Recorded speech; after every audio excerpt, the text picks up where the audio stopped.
Hello everyone, nice to have Jasper with us, who's from Belgium. Jasper, welcome to India. It's nice talking to you. Well, we have a couple of questions for you, and we have our viewers here who are actually students at different schools. Yes, we are basically English language trainers from different schools, and we want to show them that talking to a person from another country is not difficult. You just need to practice a little more and get more confident to do that. Alright, so we have just a few questions for you, and the first question I would like to ask you is, how long have you been in Kerala? I've just been here a day actually, so I just arrived. But you know, it's been a great day so far. Okay, so have you seen any places in and around Kochi, or have you visited the part of places in Kerala? I just went to the backwaters actually, so it's been like 30 kilometers outside of Kochi, something like that. Okay, what did you like about the backwaters? It's so peaceful, and you hear the bird noises in the background. Okay. And yeah, the beautiful kind of people have a slower pace of life.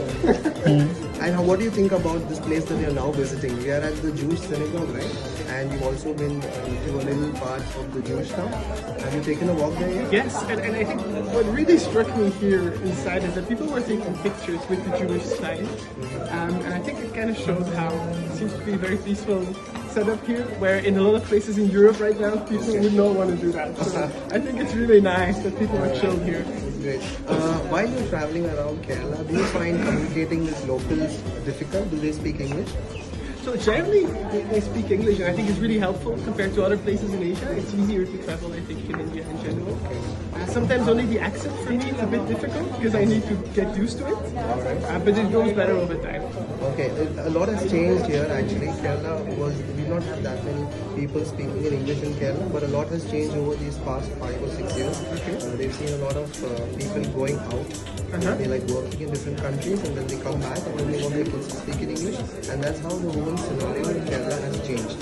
So we're very happy that we could ask you these questions.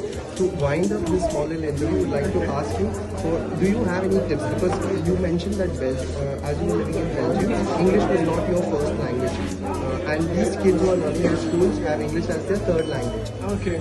So I'm sure your journey too was a bit tough. So do you have any tips that you would like to share with the kids who are learning English as a third language? Well, so it's also my third language, so that's great. I think I have two tips for you. The first one is, when I was young, I used to listen a lot to the BBC radio, BBC World Service, with a small radio that I had in my bed, and I hid it for my parents so that I could listen at night.